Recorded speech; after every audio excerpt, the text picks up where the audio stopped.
Hello. अपने पीछे वाली वीडियो में गोहिल वंश को रावल शाखा तक देख लिया था। अब अपने देखते हैं सिसोदिया शाखा को। तो देखो, जो रावल शाखा थी वो तो क्या बनते हैं, राजा बनते हैं, और जो सिसोदिया शाखा के हैं ये सामंत बनते हैं। अब देखो कि जो राहब है इससे सिसोदिया शाखा शुरू होती है। राहब के बाद में आगे सामंतों की श्रृंखला में लक्ष्मण सिंह सामंत बनते हैं 1303 ईस्वी में। जब ये लक्ष्मण सिंह 1303 ईस्वी में सामंत बनते हैं तो इसी 1303 ईस्वी में अलाउद्दीन खिलजी का आक्रमण चित्तौड़गढ़ पर हो जाता है। और उसमें क्या होता है कि जो लक्ष्मण सिंह है वो क्या है, अपने 7 बेटों के साथ लक्ष्मण सिंह और इनका बड़ा बेटा यानी इनका सबसे बड़ा बेटा हरि सिंह ये युद्ध में लड़ते हुए वीर गति को प्राप्त हो जाते हैं। लक्ष्मण सिंह के बाद में जो आगे सामंत बनते हैं, लक्ष्मण सिंह के बाद में जो आगे सामंत बनता है वो बनता है अजय सिंह, जो लक्ष्मण सिंह का बेटा था। 1303 ईस्वी से 1325 से 26 ईस्वी तक इसका समय है। हमीर है वो क्या करता है, चित्तौड़गढ़ पर आक्रमण करता है और वहां पर बनवीर सोनगरा या जैसा सोनगरा को हराकर चित्तौड़गढ़ पर अधिकार कर लेता है। इसके बाद में हमीर के बाद में जो आगे राजा बनता है वो बनता है हमीर का बेटा खेता या क्षेत्र सिंह। इसका जो समय है वह 1364 से 1382 ईस्वी। क्षेत्र सिंह के बाद में जो आगे राजा बनता है वो बनता है राणा लाखा। क्षेत्र सिंह के बाद में जो आगे राजा बनता है वो बनता है राणा लाखा। ये क्षेत्र सिंह का बेटा था। इसका जो समय है वो है 1382 से 1421 ईस्वी का। तो देखो, हमने राणा लाखा तक राजा देख लिए। अब हम इसके आगे के राजा देखते हैं। तो देखो, अब हम देख लेते हैं राणा लाखा से आगे। तो देखो देखो राणा लाखा, इनका जो समय था वो था 1382 से 1421 ईस्वी तक का। राणा लाखा के बाद में जो आगे राजा बनता है वो बनता है राणा मोकल। इनका जो समय है वो 1421 से 1433 ईस्वी का। राणा मोकल के बाद में इनका बेटा बनता है राणा कुंभा। इनका बेटा राणा कुंभा राजा बनता है। राणा कुंभा का जो समय है वह 1433 से 1468 ईस्वी। राणा कुंभा के बाद में जो आगे राजा बनता है वो बनता है राणा कुंभा का पुत्र उदा। इसका जो समय है वो है 1468 से 1473 ईस्वी। उदा के बाद में उदा का भाई बनता है रायमल। इसका समय 1473 से 1509 ईस्वी। रायमल के बाद में जो आगे राजा बनता है वो बनता है राणा सांगा। इसका जो समय वो है 1509 से 1528 ईस्वी। राणा सांगा से आगे जो राजा बनता है वो बनता है रतन सिंह द्वितीय 1428 से 1531 ईस्वी। रतन सिंह द्वितीय से जो आगे राजा बनता है वो बनता है विक्रमादित्य।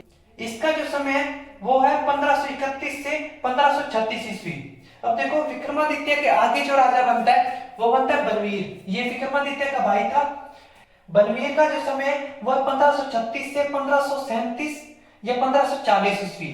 बनवीर के बाद में जो राजा बनता है वो बनता है इसका भाई उदय सिंह। उदय सिंह का जो समय है वो है 1537 या 40 से 1572 ईस्वी का।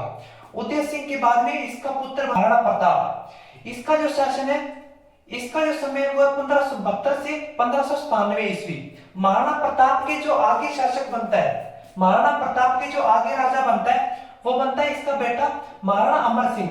इसका जो शासन काल है, इसका जो शासन काल है वो है 1597 से 1620 ईस्वी। अब देखो, महाराणा अमर सिंह के बाद में जो बनता है वो बनता है महाराणा कर्ण सिंह। ये अमर सिंह का बेटा था। इसका जो समय है वो है 1620 से 1628 ईस्वी। कर्ण सिंह के बाद में जो आगे राजा बनता है वो बनता है जगत सिंह प्रथम। ये कर्ण सिंह का बेटा था। इसका जो समय है वो 1628 से 1652 ईस्वी। जगत सिंह प्रथम के बाद में जो राजा बनता है वो बनता है राज सिंह प्रथम। ये जगत सिंह प्रथम का बेटा था। इसका जो समय है वो है 1652 से 1680। राज सिंह प्रथम के बाद में जो राजा बनता है वो बनता है इसका बेटा जय सिंह। इसका समय है 1680 से 1698 ईस्वी। इसके आगे के राजा देखते हैं। अब अपने देख लेते हैं जय सिंह के आगे के राजाओं के बारे में। तो देखो, जय सिंह से जो आगे राजा बना था वो था जय सिंह का बेटा अमर सिंह द्वितीय। ठीक है, इसका जो समय है, जय सिंह के बाद में जो राजा बना था वो बना था अमर सिंह द्वितीय। इसका जो समय है वो है 1698 से 1710 तक। अमर सिंह द्वितीय के बाद में इसका बेटा बना था राजा संग्राम सिंह द्वितीय। इसका जो समय है वो है 1710 से 1734 ईस्वी। इसके बाद में जगत सिंह द्वितीय 1734 से 1751। इसके बाद में प्रताप सिंह द्वितीय 1751 से 1754। इसके बाद में राज सिंह द्वितीय 1754 से 1761। इसके बाद में हरि सिंह द्वितीय 1761 से 1773। इसके बाद में भीम सिंह द्वितीय इसके बाद में जवाहर सिंह द्वितीय 1828 से 1838। इसके बाद में देखो सरदार सिंह 1838 से 1842 ईस्वी तक। इसके बाद में स्वरूप सिंह 1842 से 1861 ईस्वी तक। इसके बाद में शंभू सिंह 1861 से 1874 ईस्वी तक।